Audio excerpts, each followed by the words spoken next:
Bismillahirrahmanirrahim. Assalamualaikum warahmatullahi wabarakatuh.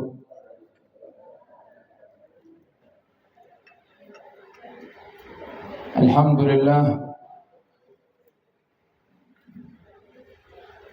wassalatu wassalamu ala sayyidina Rasulillah, sayyidina wa habibina wa syafi'ina wa qurrati a'yunina wa nuri qulubina maulana Muhammad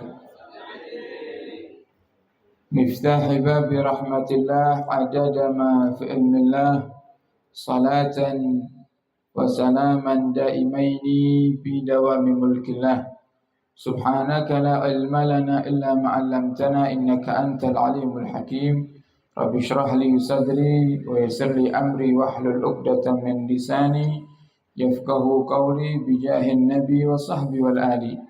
Dusurukum ya ahlal darak, dusurukum ya ahlal naubah, dusurukum ya ahlal hali wal agad. Amma ba'd.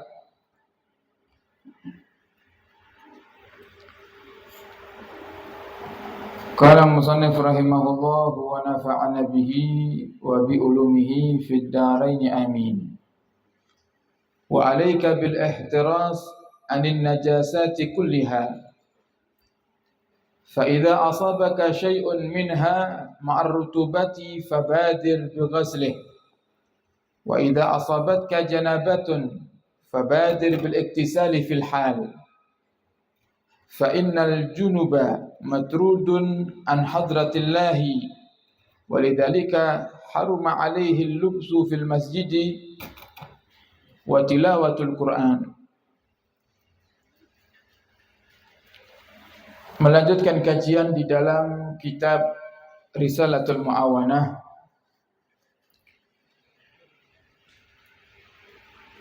Beliau Imam Haddad mengatakan wa 'alaika bil ihtiras 'anil najasati kulliha. Hendaknya kaula panjenengan selalu berhati-hati dari sesuatu yang najis. Fa idza asabaka syai'un minha, dan jika kita terkena najis ma'ar rutubati, yang najisnya itu basah, fabadir bighaslih, maka segeralah untuk mencucinya. Kita masih dalam bab tentang ad-din bunya 'alan nadhafah. Hadis yang Nabi mengatakan Buniyad-dinu 'alan nadhafah. Agama Islam ini berpondasikan atas kebersihan, yang artinya kita diajak untuk menjaga kebersihan. Di antara menjaga kebersihan itu adalah menjaga diri dari yang najis. Dan najis itu Bapak Ibu terbagi menjadi 3 bagian. Yang pertama ada an-najasah mughalladhah. Najis mughalladhah. Yang kedua ada najis mukhaffafah. Lawan katanya mughalladhah. Yang ketiga ada najis mutawassithah. Najis mughalladhah, najis yang berat. Yang pertama najis mughalladhah, najis yang berat. Seperti najisnya anjing dan babi dan sesuatu yang keluar daripada keduanya. Maksudnya adalah jika ada misal terlahir seekor kambing dari seekor anjing. Ini misal saja, walaupun mungkin enggak pernah kita dengar, gitu kan? Makanya para ulama fikih itu mengatakan najis mughalladhah itu najis anjing, najis babi, dan far'aihima, dan furuknya. Furuknya anjing dan babi. Terus keturunannya anjing dan babi. Walaupun keturunannya misalnya kok wajahnya enggak seperti anjing. Nah, dihukumi najis mughalladhah, najis yang paling berat. Bagaimana cara mensucikannya? Najis mughalladhah ini, para hadirin, cara mensucikannya adalah dengan yang pertama izalatu ainin najasah, menghilangkan bentuk najisnya atau wujud najisnya. Baru setelah itu kita membasuhnya dengan 7 kali basuhan, salah satunya biturab. Salah satunya menggunakan debu. 7 kali basuhan, dari 7 ini salah satunya pakai debu. Ditaruh di mana debunya terserah. Mau taruh di awal boleh, taruh di tengah boleh, taruh di akhir boleh. Tapi yang afdal diletakkan di awal. Jadi setelah kita hilangkan wujud najisnya, setelah itu kita mulai membasuh di basuhan pertama, itu sudah kita campur dengan debu. Kemudian nanti disusul dengan air yang bersih sebanyak 6 kali sisanya. Itu najis yang mughalladhah. Kemudian najis yang kedua, najis mukhaffafah. Dari kata khafif. Khafif itu artinya ringan. Najis yang ringan. Najis yang ringan ini, para hadirin, seperti air kencingnya bayi laki-laki. Jadi dikatakan najis mukhaffafah itu syaratnya yang pertama an yakuna baulan, berupa air kencing. Wa an yakuna minas sabi, dan air kencing itu keluar dari bayi laki-laki. Berarti tidak masuk di sini bayi perempuan. Kalau bayi perempuan masuknya najis mutawassithah. Yang ketiga syaratnya belum sampai umur 2 tahun. Umurnya belum lebih dari 2 tahun. 2 tahun hijriah. Kemudian yang terakhir, belum makan apapun kecuali ASI. Kecuali susu. Kalau ada bayi laki-laki yang memenuhi syarat tadi, para hadirin, maka air kencingnya masuk kategori najis yang mukhaffafah. Bagaimana cara mensucikannya? Cara mensucikannya cukup diciprati dengan air. Cukup diciprati dengan air. Jadi tangan kita dibasahi, ciprati. Dan para ulama mengatakan mencipratinya itu kalau bisa nanti hasilnya air itu lebih banyak kira-kira daripada air kencingnya. Jadi tapi diciprati. Bahkan la yahtaj ila sayalanil ma, tidak butuh mengalirnya air. Cukup diciprati aja sudah suci dia. Dan ini mungkin akan menimbulkan pertanyaan, kenapa kok khusus bayi laki-laki? Maka sebagian ulama mengatakan alasannya karena li ta'abbud. Li ta'abbud itu apa? Karena perintah. Karena dicontohkan sama Nabi seperti itu. Ada yang mengatakan karena berbeda jenis. Dikatakan oleh para ulama kalau baulus sabi, air kencingnya laki-laki itu, bayi laki-laki itu araku, lebih ringan daripada bayi perempuan. Nah, sehingga masuk kategori najis yang mukhaffafah. Kemudian yang ketiga najis mutawassithah. Nah, najis mutawassithah ini baqiyatun najasah. Semua hal yang najis kecuali 2 tadi. Kecuali dua tadi, yaitu najisnya anjing babi dan najisnya kencing anak kecil laki-laki. Sisanya itu najis seperti darah, kemudian kotoran, kotoran manusia, kotoran binatang, nanah, muntah dan lain-lainnya. Itu masuknya najis mutawassithah yang cara mensucikannya adalah dibersihkan, dihilangkan dulu ainun najasahnya, kemudian baru disiram. Kemudian para hadirin, di dalam bab najis itu ada beberapa hal yang mungkin juga sering ditanyakan oleh para jamaah berkaitan dengan najis yang dimakfu. Jadi ada di dalam bab fikih itu najis yang dimaafkan. Najis yang dimaafkan. Kata para ulama, aqsamun najasati al-ma'fu anha arba'atun. Najis yang dimaafkan itu terbagi menjadi 4 bagian. Yang pertama adalah najis yang dimakfu di baju, di pakaian, dan juga di air. Jadi kalau najis itu mengenai baju, maka baju itu tidak dikatakan najis. Najis itu mengenai air, air itu juga tidak dikatakan najis. Najis yang mana yang dimakfu di pakaian dan di air ini adalah najis ma la yudrikuhu taraf. Najis yang tidak terlihat oleh mata normalnya manusia. Nah, misal kita melewati satu daerah yang di situ ada bangkai. Misal ada bangkai binatang yang cukup besar sehingga mendatangkan dari bangkai itu bau yang busuk, yang itu najis, kemudian keluarkan nanah, darah, itu najis, didatangi, dihinggapi oleh lalat yang begitu banyak. Nah, kita lewat, di antara lalat itu terbang dan hinggap di tubuh kita. Nah, kita lihat, tubuh kita dihukumi najis apa enggak? Badan kita, pakaian kita dihukumi najis enggak? Dilihat dulu. Najisnya kelihatan enggak dengan mata normalnya kita? Kalau enggak kelihatan, maka pakaian kita enggak dihukumi najis. Atau dia hinggap di air. Nah, kelihatan enggak najisnya? Kalau enggak kelihatan, maka tidak dihukumi najis airnya. Kemudian ada yang dimakfu fi thawbi dunal ma. Dimakfu di pakaian. Dalam arti dimaafkan. Kalau kena pakaian, pakaian kita nggak dianggap najis. Tapi kalau kena air dianggap najis. Kalau kena air dianggap najis. Yaitu qalilun minad dam, sedikit darah.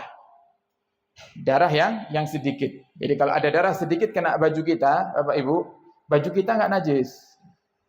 Baju kita nggak najis. Tapi kalau kena air dan airnya kurang dari 2 kullah dan berubah kurang dari 2 kullah atau lebih dari 2 kullah dan merubah air tersebut, maka hukumnya airnya najis. Jadi gambarannya tadi. Kalau misal kita kecipratan darah sedikit di pakaian dan saat itu atau mungkin ada luka di tubuh kita yang tanpa sengaja, misal kita menggaruk kemudian keluar darah sedikit kena pakaian.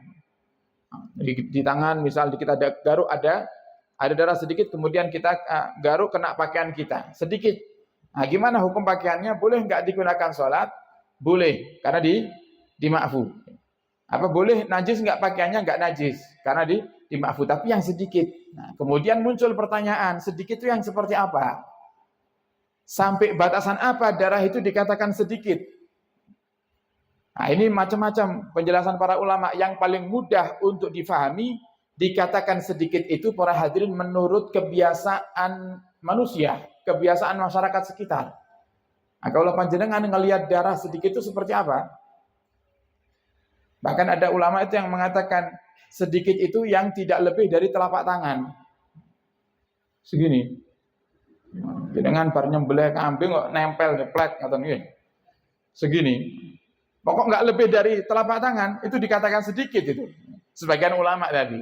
Tapi kalau menurut kita, kalau telapak tangan ya sudah banyak nih. Nah, berarti ambil yang menurut urufnya manusia. Urufnya masyarakat sekitar. Kebiasaan masyarakat sekitar itu, setelapak niku banyak enggak? Ada sebagian yang mengatakan, dikatakan banyak itu kalau lebih dari uang logam dinar. Anggaplah seperti uang logam 500. Uang logam 500. Kalau lebih dari uang logam 500 itu dikatakan banyak. Kalau di bawah uang logam 500 itu dikatakan sedikit. Tapi dikembalikan lagi kepada uruf. Kalau ternyata menurut kebiasaan orang di sekitarnya itu adalah darah yang cukup banyak, maka walaupun di bawah atau di ukurannya tidak sampai 1 logam tetap dikatakan najis. Tapi kalau di air Bapak Ibu najis. Darah itu kalau kena air najis. Kalau airnya di bawah 2 kullah, 2 kullah itu kalau di ukuran liter itu kira-kira 216 liter. Atau kalau kita punya bak mandi, 2 kullah itu lebarnya 60 cm, lebar 60 cm, kemudian panjangnya 60 cm, tingginya dalamnya juga 60 cm. Kalau kita punya bak mandi keukurannya 60 cm, panjang, lebar, tinggi atau dalamnya, maka itu airnya kalau penuh 2 kulah. Airnya kalau penuh itu kira-kira 2 kulah. Karena kalau kita mau mengatakan 2 kulah itu dihitung menurut hitungan yang umum di Indonesia liter. Ada sebagian ulama mengatakan 216 liter. Tapi kan kita nggak mungkin nyendoi sak liter dihitung. Maka dikira-kirakan pakai ukuran bak mandinya. Kalau ukurannya 60, maka perkiraan airnya itu sudah sampai 2 kulah kalau penuh. Nah, air yang 2 kulah, kalau terkena najis dilihat, airnya berubah enggak kalau 2 kulah. Kalau 216 liter ke atas, kalau kena najis, airnya berubah enggak? Dari aromanya, warnanya, kemudian wujudnya. Yang tadinya jernih, bening, kemudian berubah warna enggak? Kalau ternyata ada yang berubah salah satunya, ternyata warnanya berubah, maka walaupun lebih daripada 2 kula dikatakan najis. Tapi kalau enggak berubah, para hadirin, kalau enggak berubah, air yang 2 kulah tadi, 216 liter ke atas tadi, kena najis, kejatuhan najis, dan airnya enggak berubah, maka tidak dihukumi najis. Berbeda kalau airnya di bawah 2 kulah. Airnya, takarannya di bawah 216 liter. Atau panjenengan punya bak mandi di rumah yang ukurannya 60 cm, panjang lebar dalamnya, tingginya, kok ternyata airnya nggak penuh, berarti belum sampai 2 kulah. Kejatuhan najis, para hadirin, walaupun tidak berubah airnya, tidak berubah warnanya, tidak berubah aromanya, dihukumi najis. Kemudian yang ketiga, ada najis yang dimakfu di air tapi tidak dimakfu di pakaian. Di air dimakfu, di air dimaafkan, airnya nggak menjadi najis. Tapi di pakaian jadi najis. Kalau kita bawa salat, nggak sah salat kita. Apa itu? Al-maitatul lati la dama laha sa'il. Bangkai binatang yang tidak ada atau tidak mengalir darah di tubuhnya. Bangkai binatang yang nggak ada darahnya. Itu kalau kena air, para hadirin, maka airnya nggak najis. Airnya nggak najis selagi hewan tersebut lada malahasail, tidak ada darah yang mengalir dalamnya. Seperti apa? Misalnya lalat. Nah, lalat itu kan nggak ada darahnya. Lalat itu nggak ada darahnya. Atau semut itu nggak ada darahnya. Makanya kadang lalat itu kan tiba-tiba hinggap di kopi jenengan. Nah, itu kalau para ulama bilang kalau kita punya minuman, para hadirin, hukum menutup minuman seperti ini hukumnya sunnah. Kita punya minuman, kita tutup, ini hukumnya sunnah. Jadi kita nutup tak ngaten, kita dapat pahala. Asal kita paham kalau itu sunnah, bukan adat. Makanya termasuk kemarin kita ngaji fikih, termasuk tujuan daripada niat itu adalah membedakan mana yang kebiasaan dan mana yang ibadah. Nah, kita niat menutup kopi ini tujuannya untuk apa? Mengamalkan sunnahnya Nabi Muhammad. Dan bahkan Al-Imam Ahmad bin Ruslan, beliau mengatakan, walau bi'udin hutta fauqa aniyah. Walaupun seandainya kok kita nggak mendapati tutup, nggak punya tutup gelas, kita letakkan ud itu kayu. Ternyata di kantong kita ada siwak. Kita letakkan seperti ini di gelas. Jadi seperti ini. Ini sudah kita dapatkan sunnah. Walaupun nggak nutupi semuanya. Ini jangankan lalar cecek meliput nih. Kenapa? Mau terbuka kok, tapi sunnah kita dapat pahala. Kita dapat pahala. Nah, kemudian kok ternyata minuman kita itu Bapak Ibu kemasukan lalat. Nah, biasanya ada orang dibuang. Ada orang dibuang. Kenapa? Karena mereka berpikir lalat itu adalah tempatnya penyakit. Nah, para ulama mengajarkan kalau kemasukan lalat, para hadirin, jenengan lihat. Nah, kemudian masukkan jari jenengan, celupkan lagi. Niku lalernya niku jenengan celup malih. Tapi bukan kok menyiksa ya, kapok, boten, celupkan sekali. Kemudian ambil, buang lalatnya. Kenapa? Sebagian ahli tib itu mengatakan lalat itu selalu membawa penyakit karena hinggapnya biasanya di tempat-tempat yang kotor. Dan penawar daripada penyakit itu adalah sayap yang satunya. Jadi yang satu sayapnya bawa penyakit, penawarnya itu sayap yang sebelahnya. Jadi kan kita nggak tahu itu. Penawarnya ada di sayap kanan apa di sayap kiri gitu. Yang nyemplung sayap kanan apa sayap kiri, ya sekalian cemplung ning kabeh. Kalau memang masuk ternyata di situ ada penyakitnya, kan kita sudah masukkan sayap yang di situ ada penawarnya. Jadi jongkok. Kemudian karena alat sedikit dibuang. Nabi Muhammad, para hadirin, kalau ada makanan jatuh Nabi Muhammad ambil. Nabi makan. Nabi tiup. Ya, kalau kita ngelihat ada makanan jatuh Bapak Ibu, wah kotor. Kalau Nabi Muhammad diambil, kurma jatuh sama Nabi Muhammad diambil, kemudian ditiup sunahnya. Ditiup. Kemudian baru dimakan. Tujuan meniup itu membuang debu-debu kotorannya. Jadi seperti najisnya lalat atau bangkainya lalat itu, kalau kita bawa sholat kita nggak sah. Oh, kita sholat ada bangkai semut, ada bangkai semut, sholat kita nggak sah karena itu tidak dimakfu di dalam pakaian. Tapi kalau di air dimakfu, kalau di air dimaafkan. Kemudian ada juga bagian yang keempat, mala yu'fa anhu mutlaqan. Najis yang enggak dimakfu sama sekali. Mau di pakaian, mau di air. Najis apa itu? Semua najis, selain daripada najis yang tadi disebutkan. Nah, semua najis, misal napa niku kotoran misal. Nah, kotoran. Baik kotoran binatang atau kotoran manusia kok nyemplung di air, nyiprat di air. Najis enggak airnya? Najis. Nah, dilihat kalau airnya banyak, kok ternyata tidak merubah daripada warna, ya, rasa, bau, maka airnya tidak dikatakan najis. Tapi kalau airnya sedikit, walaupun tidak merubah, para hadirin, kok kecipratan najis, ya hukumnya tetap najis. Nah, jadi kata Imam Haddad, hendaknya kaula panjenengan iku selalu menjaga diri dari yang najis. Nah, ada lagi juga yang mungkin sering ditanyakan, najisnya khamar. Khamar itu najis. Khamar, minuman keras. Itu najis. Sehingga bisa diambil kesimpulan alkohol itu najis. Nah, sehingga muncul pertanyaan di sini. Lah bagaimana parfum yang beralkohol? Parfum yang beralkohol. Dan bahkan kadang bukan hanya parfum semprot aja yang beralkohol. Kita pakai misal seperti apa? Waktu musim corona ada hand sanitizer, itu ada alkoholnya.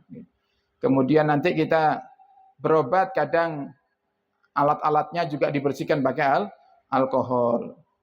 Nah, maka ada satu kitab Syarah Yaqutun Nafis, itu juga disebutkan di dalamnya tentang perbincangan yang berkaitan dengan alkohol, mana yang najis dan mana yang tidak. Jadi alkohol yang najis itu alkohol yang diminum dan memabukkan. Itu alkohol yang najis. Alkohol yang diminum itu najis. Tapi kalau alkohol yang tidak bisa diminum, itu sebagian ulama mengatakan tidak najis. Nah, ini bisa kita buat pegangan ketika kita mau tidak mau menggunakan produk yang ternyata di dalamnya mengandung alkohol. Jadi bukan untuk diminum. Kalau diminum jelas itu najis dan haram hukumnya. Tapi kalau misal seperti di dalam pengobatan, dokter kalau mau nyuntik jenengan kan pasti diusapkan dengan cairan. Nah, cairan itu kan alkohol. Nanti kalau mau periksa menggunakan satu alat yang harus dimasukkan ke dalam tubuh, itu kan biasanya disterilkan dengan alkohol. Kalau ada luka, kita jatuh kemudian lukanya dibersihkan dengan alkohol. Alkohol yang tidak bisa diminum itu sebagian ulama menghukumi najis. Ada sebagian ulama yang berhati-hati, semua alkohol dihukumi najis. Semua alkohol dihukumi najis. Nah, kita bisa ambil di saat kita mungkin menggunakan satu produk yang ada mengandung alkoholnya seperti dalam pengobatan dan lain-lain, bukan untuk diminum ya, tapi untuk digunakan di tubuh, di badan, maka bisa kita ambil pendapat ulama yang mengatakan alkohol yang tidak bisa diminum itu hukumnya tidak najis. Wa idza asabatka janabatun, Dan jika kamu dalam keadaan junub, kata Imam Haddad, fabadir bil iktisal, maka bersegeralah untuk mandi besar. Fa innal junuba, karena orang yang junub itu matrudun an hadratillah, dia dijauhkan daripada hal-hal yang mendekatkan diri kepada Allah. Seperti apa? Malaikat. Jadi malaikat itu Bapak Ibu enggak mau mendekat kepada orang yang junub. Makanya kalau junub, tapi kan kita pasti ada kalanya kita junub. Nah, maka gimana caranya? Jangan terlalu lama membiarkan junubnya. Bahkan para ulama mengatakan kalau ada orang di dalam rumah itu yang junub, malaikat enggak mau ke rumah itu. Nah, kalau sudah malaikat enggak mau, maka rumah itu akan diserbu oleh setan. Berarti junub yang dibiarkan terlalu lama itu akan mengundang setan. Itu sama jenengan ngatakan kepada para setan, setan yuk mriki sedaya kula undang. Nah, dengan apa? Dengan junub tadi. Kemudian walidzalika, kata Imam Haddad, oleh karena itu haruma alaihi lubsu fil masjid. Orang junub itu enggak boleh masuk masjid. Berdiam diri di masjid enggak boleh. Orang junub enggak boleh berdiam diri di masjid. Makanya dikatakan matrudun an hadratillah. Dia dijauhkan dari Allah Ta'ala. Sehingga harus segera dalam keadaan suci. Orang yang junub enggak boleh masuk masjid. Jadi enggak boleh berdiam diri di masjid. Dan tidak boleh membaca Al-Quran. Tidak boleh baca Al-Quran. Junub kemudian ikut tahlilan. Yasin wal Qur'anil Hakim, bukan dapat pahala malah dosa. Nah, jadi mandi dulu baru hadir acara. Jenengan majlisan ngeten dalam keadaan junub, kemudian dibacakan doa bi surah Al-Fatihah, jenengan baca Fatihah. Enggak boleh, malah dosa. Nah, sehingga harus mandi terlebih dahulu. Berbeda kalau orang yang hadasnya hadas kecil. Kita enggak punya wudu, kita baca Al-Qur'an boleh. Kita enggak punya wudu, kita baca Al-Qur'an boleh, dengan syarat tidak menyentuh Al-Qur'an. Yang enggak boleh itu memegang Al-Qur'an. Orang yang enggak punya wudu, enggak boleh pegang Al-Qur'an. Tapi kalau membaca Al-Qur'an boleh. Tapi kalau orang junub baca enggak boleh, apalagi megang. Baca enggak boleh, apalagi megang. Oh, ini di sini disebutkan. Waqad warada annal malaikata la tadkhulul baita alladhi fihi junubun. Malaikat itu enggak mau masuk di rumah yang di dalamnya ada orang junub. Wa idza dhahabatil malaikatu, dan jika malaikat telah pergi menjauh dari rumah kita, ja'atis syayatin min kulli nahiyah. Maka setan-setan itu akan datang dari setiap sisi rumah kita. Dari pintu belakang, dari pintu depan, dari atas, dari samping, semua diserbu sama setan.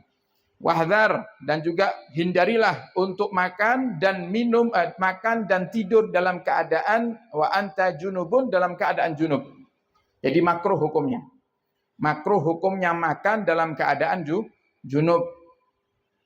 Fatata'arrad bidzalika li afatin adidah, karena itu bisa mengundang daripada banyaknya bahaya. Di antaranya makan dalam kondisi junub itu melemahkan pikiran. Jadi pikiran kita itu mudah enggak fokus nanti. Pikiran kita lemah hafalannya nanti. Jadi harus mandi, atau kalau tidak bisa mandi, maka dianjurkan untuk wudu. Misal sudah lapar nih. Ini ngenteni mandi beb semaput ning jeding mangke. Nah, gimana wudu? Wudu baru makan. Nah, wudu tujuannya untuk menjaga diri. Wudunya menghilangkan hadas kecil tapi tidak menghilangkan hadas besarnya.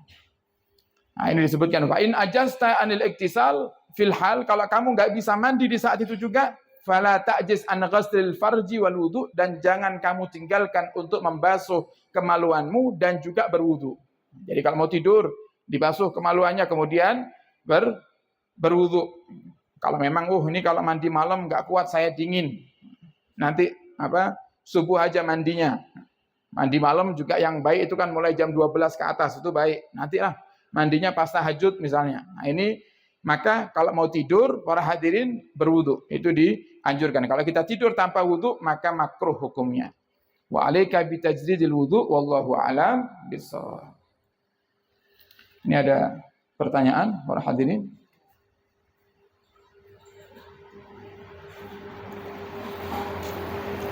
Saat ini lagi hangat-hangatnya program MBG dari pemerintah. MBG ini makan itu. Oke. Yang ditujukan untuk siswa sekolah. Apabila jatah MBG itu sisa, bagaimana hukumnya jika dimakan gurunya atau selain siswa? Nah, ini masakan ini, sing diperhatiin namung siswane tok nggih. Nah, kasihan para guru ini, wis kadang nggih lek sing napa honorer gajine titik, nggih. Makan ya namung siswane sing diparingi nggih. Nah, jadi hukumnya kita kembalikan kepada syariat. Sesuatu yang tidak jelas hukumnya itu namanya subhat. Sesuatu yang tidak jelas hukumnya itu namanya apa? Subhat. Maka kata Nabi Muhammad, "Famanittaqas subuhat", orang yang menghindari subhat itu dia akan selamat. Dia akan dijauhkan dari keinginan berbuat yang haram. Nah, maka gimana cara menjauhinya? Dipastikan saja. Atau misal para atasan-atasan yang membawahi program MBG ini di setiap daerah, nah, coba bikin keputusan. Oh, kiranya makanan itu kalau dikembalikan kemana arahnya? Oh, kalau dikembalikan nanti akan lama di perjalanan, kembali ke dapur pusat, kemudian nanti makanan basi dibuang, berarti mubazir makanannya. Nah, maka hendaknya dibuat satu kebijakan, oh boleh dimakan sama guru. Boleh dimakan sama guru. Dan di situ buat peraturan supaya tidak ada celah untuk melanggar. Bahwa ini kan boleh dimakan sama guru, akhirnya malah dikantongi kalau guru ini siswa ini mboten dahar akhirnya. Jadi bikin peraturan yang jelas. Selagi ada sisa maka boleh dimakan oleh guru ataupun petugas sekolah atau petugas yang mengantarkan makanan tersebut. Tapi selagi masih belum diserahkan kepada siswa dan ternyata di situ siswa juga belum waktunya untuk makan, maka tidak boleh untuk dimakan terlebih dahulu. Bikin peraturan seperti itu indah kok. Bisa kalau kita bikin peraturan yang jelas itu bisa untuk membiasakan diri, menghindarkan diri daripada hal-hal yang subhat. Karena khawatir kalau ternyata dari program MBG ini mengkhususkan hanya untuk siswa dan mengatakan guru tidak berhak makan di situ, maka hukumnya guru makan haram. Jadi kata para ulama yang haram itu para hadirin bukan hanya dzatiyah saja. Babi haram, kemudian daging anjing haram, tapi ada sesuatu yang menjadi haram sebab caranya yang melanggar aturan syariat. Mangga itu halal, gitu kan? Sekarang kan lagi musim mangga. Jadi dengan ngelihat mangganya tetangga gerembel, wah, masya Allah. Enak sing wis mateng pohon biasanya rasanya pengenake luar biasa, gitu kan? Nah, jenengan tergiur pas lewat kok ngiler asal metik, gitu. Metik dimakan. Gimana hukumnya? Mangganya tadi asalnya halal itu. Tapi gara-gara cara kita ngambil dan makannya tidak sesuai aturan syariat, jadi haram. Kata Nabi kita Muhammad, "Man akalal haram asad jawarihu sam aba." Orang yang makan haram itu mau tidak mau pasti tubuhnya akan ngajak dia maksiat. Pasti itu. Walaupun dia orang yang selama ini terhindar dari maksiat. Kalau dia makan haram, pasti nanti suatu hari dia akan melakukan kemaksiatan. Nah, sehingga daripada kita terjerumus ke dalam kemaksiatan sebab makan yang haram, mending cari kepastiannya. Nah, cari kepastiannya.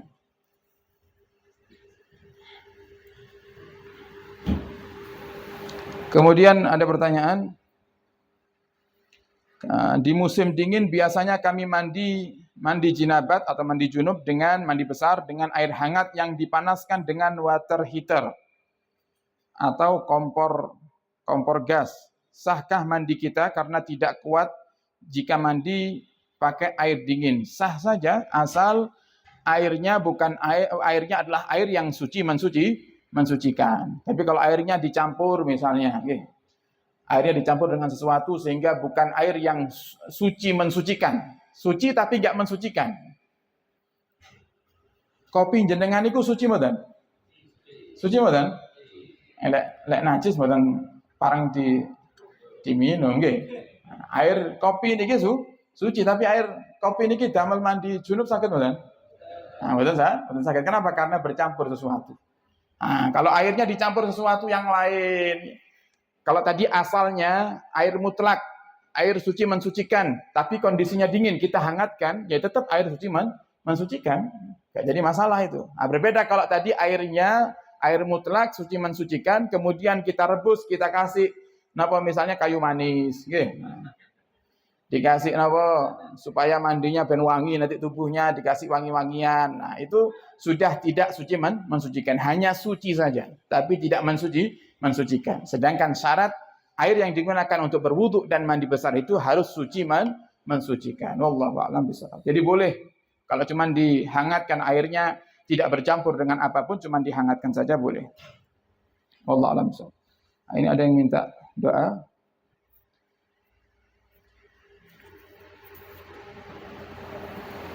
Minta hadiah Fatihah buat bahasan Sumberjo Ngetrep yang sedang sakit. Kemudian kita bacakan Fatihah Syifa untuk bahasan dan juga untuk semua keluarga, guru-guru, orang-orang yang kita cintai yang sedang sakit saat ini. Semoga diberikan kesembuhan oleh Allah, diangkat penyakitnya, dipanjangkan umurnya dalam ketaatan serta sehat walafiat, wa annahu yasfina wa iyyakum shifaan ajilan shifaan la yughadiru saqaman wala alama ala hadhihi niyyah wa ala kulli niyatin salihah bi sirril Fatihah.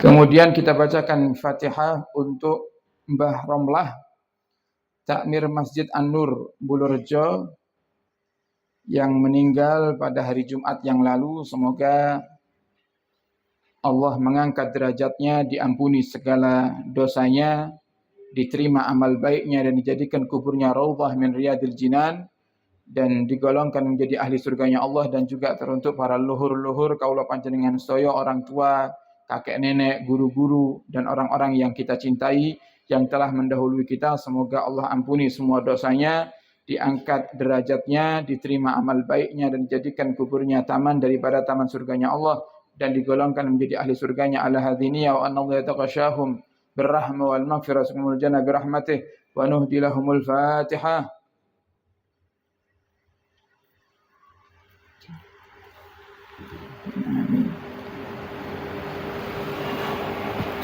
Ada sedikit pengumuman para hadirin untuk kas pembangunan gedung per hari ini minus di angka 15 juta sekian, dan juga untuk pembangunan jembatan per hari ini minus di angka 33.500 sekian. Nah, kita doakan bersama dan kita bacakan Fatihah, semoga hutang yang ada di dalam pembangunan, program pembangunan baik gedung ataupun jembatan segera Allah lunasi dan Allah kirimkan pejuang-pejuang ikhlas ahli surga untuk mencukupinya, dan kita termasuk yang dipilih di antaranya. Ala hadiniyah bisirul Fatihah.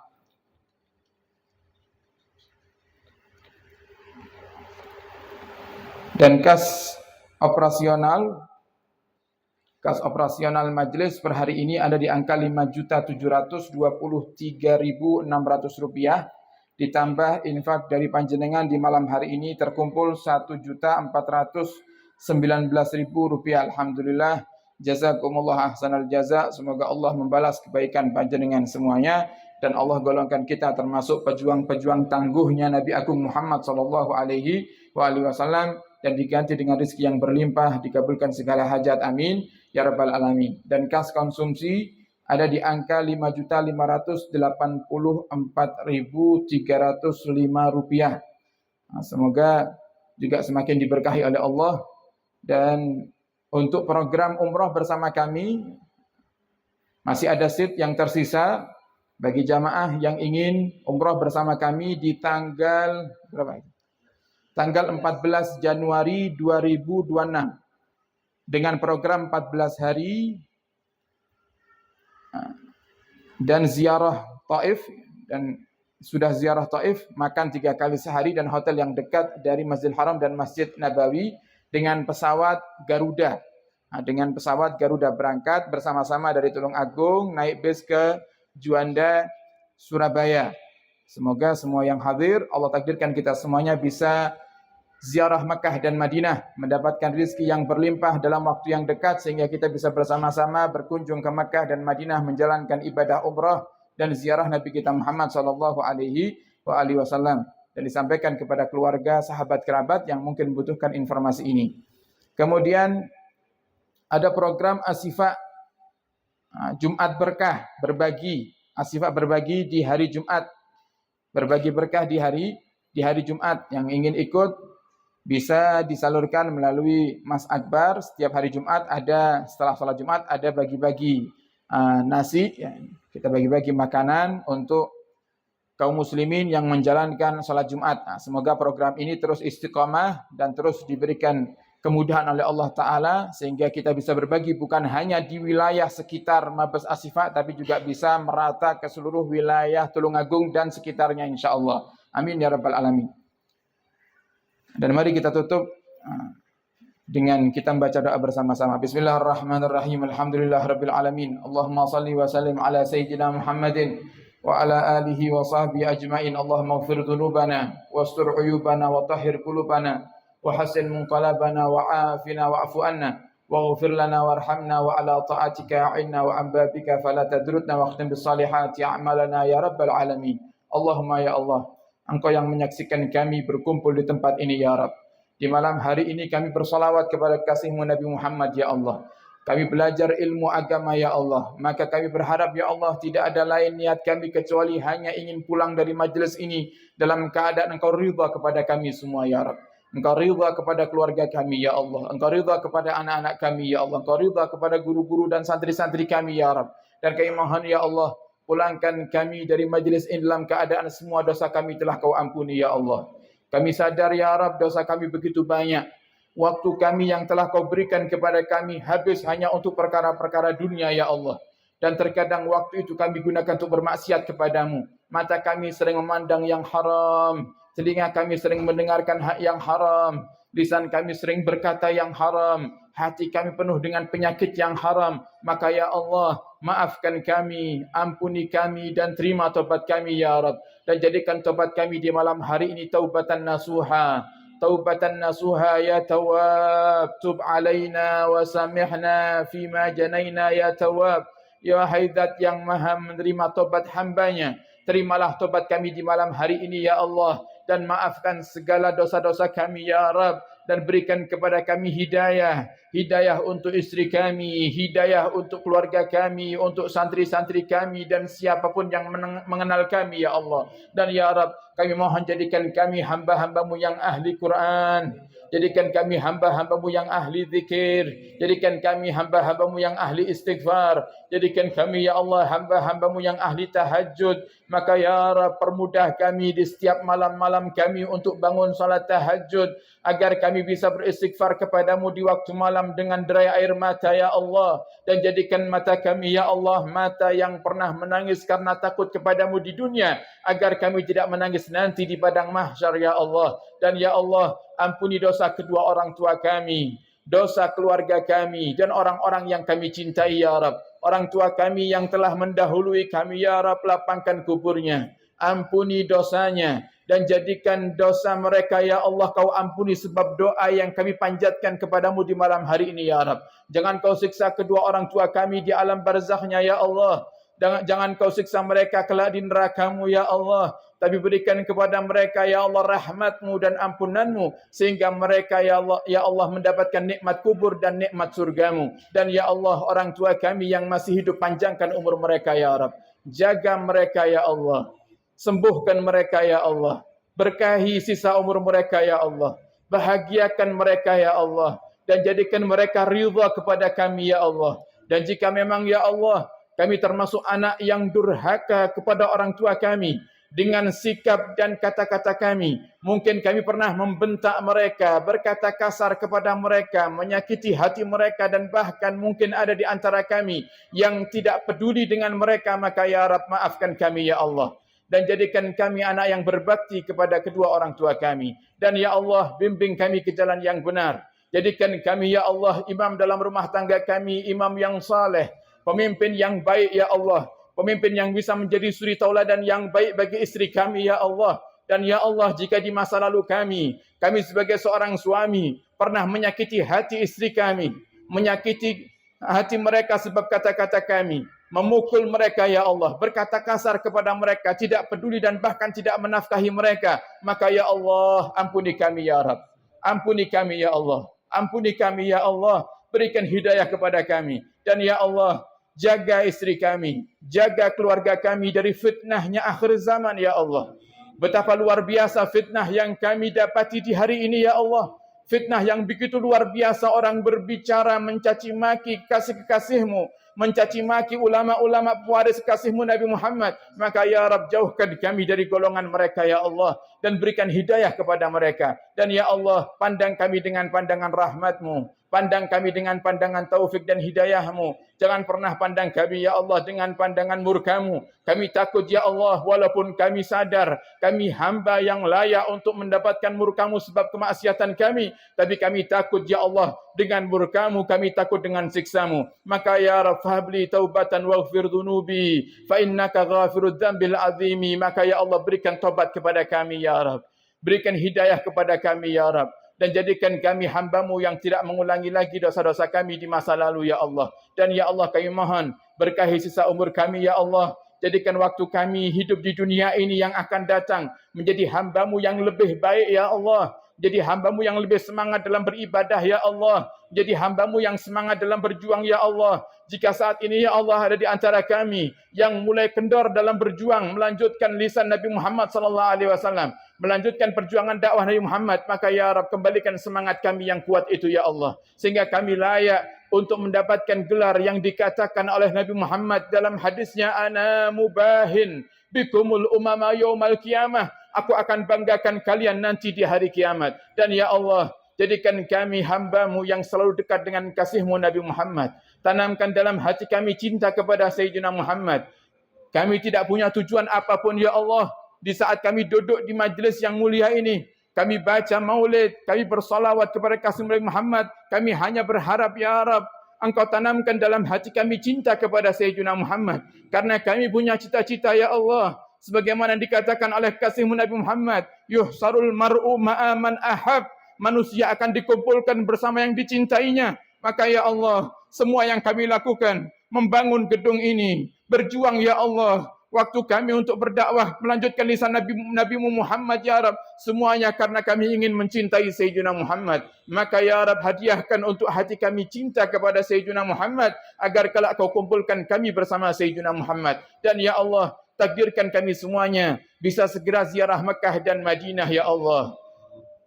Mungkin menurut kemampuan dari diri kami, kami tidak mampu ya Allah untuk berangkat ke Mekah dan Madinah. Tapi kemampuan-Mu begitu luar biasa ya Allah. Engkau yang maha kaya, Engkau yang ala kulli syai'in qadir, atas segala sesuatu Engkau yang maha mampu. Maka ya Rabb, jadikan kami hamba-hamba-Mu yang dalam waktu dekat bisa ziarah Mekah dan Madinah. Kami rindu Ka'bah-Mu ya Allah. Kami rindu mencium Hajar Aswad-Mu ya Allah. Kami rindu berdoa di multazam-Mu ya Allah. Kami rindu ya Rabb salat melihat Ka'bah secara langsung ya Allah. Dan kami rindu duduk di raudhah kasih-Mu Nabi Muhammad sallallahu alaihi wasallam, masuk melewati babus salam, melewati depan kamar Nabi Muhammad, seraya lisan kami berkata, assalamu alayka ya Rasulullah, assalamu alayka ya Rasulullah. Maka takdirkan kami semuanya ya Allah bisa berziarah Nabi Muhammad, mendekat kepada Nabi Muhammad, mengucapkan salam langsung di hadapan Sayyidina Muhammad. Dan ya Rabb, berikan semua kemampuan itu ya Allah kepada semua jamaah yang hadir di malam hari ini ya Allah. Dan jadikan kami, keluarga kami, guru-guru kami, santri-santri kami dan orang-orang yang kami cintai bisa segera ziarah Mekah dan Madinah. Dan kami mohon ya Rabb, panjangkan umur kami dalam ketaatan serta sehat wal afiah. Yang berkumpul di tempat ini ya Allah, la turaji'na min hadzal makan khaibin. Jangan pulangkan kami dari tempat ini dalam keadaan tangan kami kosong ya Allah. Kami punya hajat yang begitu banyak, kabulkan hajat kami ya Rabb.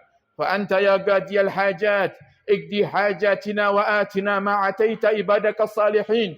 Wahai Engkau zat yang maha mengabulkan hajat hamba-hambanya, kabulkan hajat kami ya Allah, dan berikan kepada kami apa yang Kau berikan kepada hamba-Hamba-Mu yang saleh ya Rabb. Dan ya Allah, lapangkan rezeki kami, berikan kepada kami rezeki yang halal, banyak, penuh berkah, dan jadikan kami dermawan setelah itu ya Rabb. Dan jangan jadikan kami orang-orang yang bakhil setelah mendapatkan rezeki dari-Mu ya Rabb. Dan ya Allah, sembuhkan segala penyakit kami. Yang sakit ya Allah angkat penyakitnya, panjangkan umurnya dan jadikan kami ya Allah hamba-hambamu yang soleh dan solehah. Dan kelak ya Rab, di saat waktu kami habis hidup di dunia ini ya Allah, ajal tiba kepada kami ya Allah, malaikat Israel kau perintahkan untuk mencabut nyawa kami ya Allah. Maka di saat itu ya Rab, kami ingin kau wafatkan kami dalam keadaan lisan dan hati kami ya Allah bisa mengucapkan kalimat la ilaha illallah Muhammadur Rasulullah, la ilaha illallah Muhammadur Rasulullah, la ilaha illallah Muhammadur Rasulullah. Rabbana zalamna anfusana wa in lam taghfir lana wa tarhamna lanakunanna minal khasirin. Rabbana hab lana min azwajina wa dhurriyyatina qurrata a'yun waj'alna lil muttaqina imama. Rabbi inni lima anzalta ilayya min khairin fakir. Rabbi inni lima anzalta ilayya min khairin fakir. Rabbi inni lima anzalta ilayya min khairin fakir. La ilaha illa anta subhanaka inni kuntu minadh dhalimin. La ilaha illa anta subhanaka inni kuntu minadh dhalimin. La ilaha illa anta subhanaka inni kuntu minadh dhalimin. Rabbana atina fid dunya hasanah wa fil akhirati hasanah wa qina adzabannar. Wa sallallahu ala sayyidina Muhammadin nabiyil ummi wa ala alihi wa sahbihi baraka wa sallam. Alhamdulillahirabbil alamin. Bisirril Fatihah.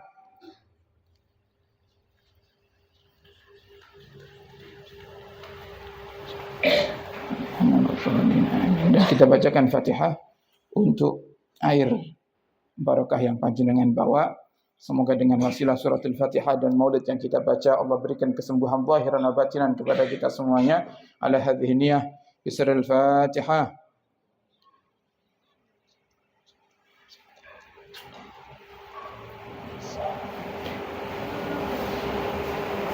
Adik-adik bisa maju ke depan, ada sedikit hadiah dari hamba Allah. Kita doakan semoga yang menggembirakan adik-adik di Majlis Asy-Syifa dibahagiakan oleh Allah dunia akhirat, disembuhkan dari segala penyakit, dikabulkan segala hajat dan dijadikan oleh Allah Subhanahu wa taala termasuk golongan yang mendapatkan istana Darul Farah dalam surga insyaallah. Amin ya rabbal alamin. Sekian dari kami, kurang lebihnya mohon maaf dan mohon doa selalu wabillahi taufiq hidayah. Assalamualaikum warahmatullahi wabarakatuh. يا أرحم الراحمين يا أرحم الراحمين يا أرحم الراحمين فرج على المسلمين يا ربنا اعترفنا بأننا اعترفنا وأننا أسرفنا على الأرض أسرفنا